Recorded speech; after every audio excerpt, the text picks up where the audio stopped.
A bit of politics. A major showdown is imminent between the state governor, Siminalayi Fubara, and the 23 local government chairmen of the state, as he warned the council bosses to be mindful of their actions as their tenure elapses in a few days. Fubara handed down the warning at the flag-off of the Elele-Omoku Road in the state, and Thursday, the governor advised against hurting anyone in the guise of supporting any politician in this state. Family Affairs joins us, a public affairs analyst, Godswill Jumbo. Godswill, it's good to see you again. I don't want to jump straight to the politics. Let's go around the issues that brought that warning up. First off, how important is the Elele-Omoku Road project to the people? Okay, that axis of River State has suffered infrastructural deficits for years. If you have to go to Omoku, you have to follow the East-West Road, or you follow the airport road, and then you connect to that axis from the Elele junction. But with this road now, there's a clear bypass. A lot of communities on that axis, not just the Elele-Egbeda-Omoku.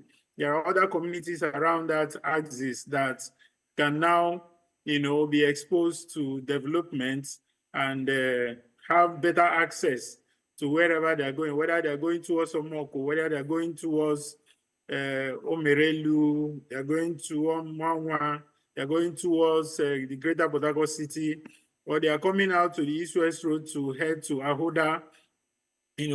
So that axis, this road opens up that, area for the people of the state, especially the Ekpeye people, the Orashi people, the Ahoda people, the Ogba people, within that axis to be able to, including the Indoni and who again, the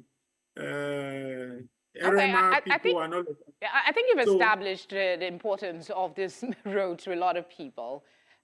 Yes. Yeah, so does it justify the governor saying, first off, I think he said this administration, to show the world that his administration means well for Rivers State and that they will transparently account for every cover that they've received.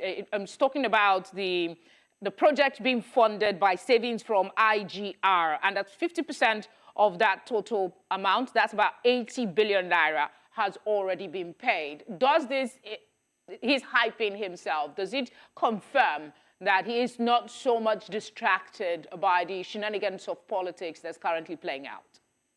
No, not at all. If he was distracted, he would not be this development minded. Some of us who took exception to the unnecessary flyovers all over Port Harcourt, these are the kind of things we are looking out for. We're looking at infrastructural development that opens up different parts of the state to economic development, to commercial activities, to access to economic opportunities, and all of that. So the investment there actually makes a lot of sense. Maybe the financial people will be able to tell us the cost-benefit analysis, whether the money was too much or it was too less. But for us who are looking at, the advantages that infrastructure brings in given locations, we think this road means well, and he's not bothered about the distractions. The focus, as we can see, and for us as media practitioners, we're not carried away. We're like at the spectator stand, we see the football field clearly. We see when the wings are loose. We see when the midfield is not tight. We see when the defenses are failing. We see when the goalkeeper is not, there.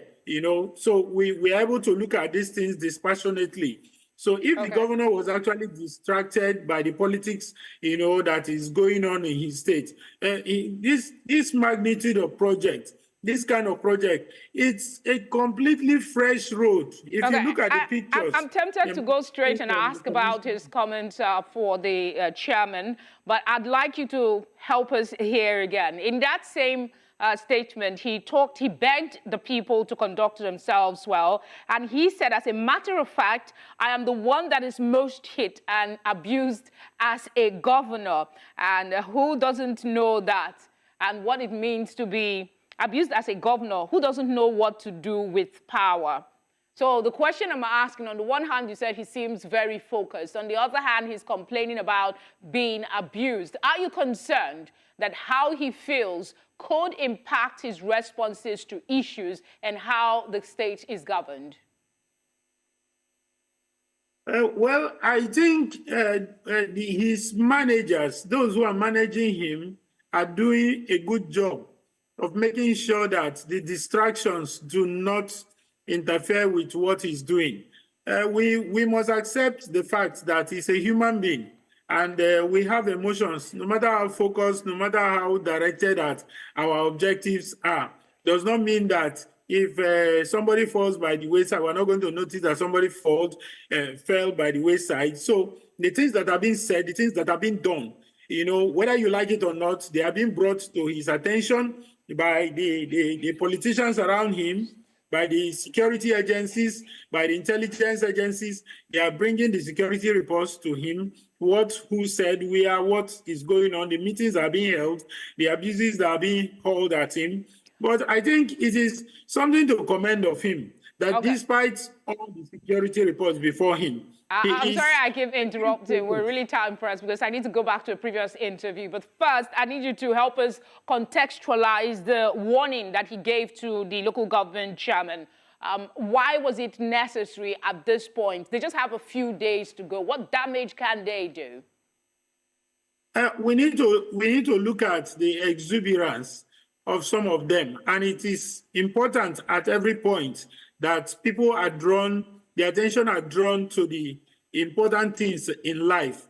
You know, one is generally in life, you do not engage in things that have futuristic negative impact on your life. You don't do that. So you avoid the quarrels, you avoid the insult, you avoid unnecessary, avoidable disagreements with people, because you never know where you're going to meet them again. Maybe you are somebody's tenant, you're somebody's landlord, you're somebody's staff, you're somebody's manager, somebody's supervisor, workmate, colleague at work, school, wherever.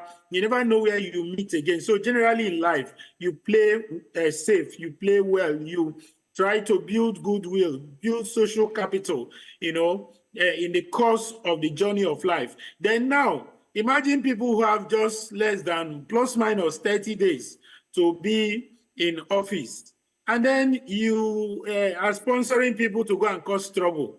I mean, first of all, the seat you're occupying now, you do not have immunity from prosecution. So the governor can actually order your arrest. You know, the security agencies, the law enforcement agencies can actually come after you. Okay, Godswill, I think in a nutshell, you're saying his advice is timely. We'll just have to leave it there, I'm afraid. Yes, it's apt. They need to contain themselves. They need to contain their excesses. And they need to remember that they took an oath to serve the people in those local governments, respective local governments that they chair. And I think the governor is doing them a whole world of favor by drawing their attention to that important fact. Thank you for speaking with us. My pleasure, always.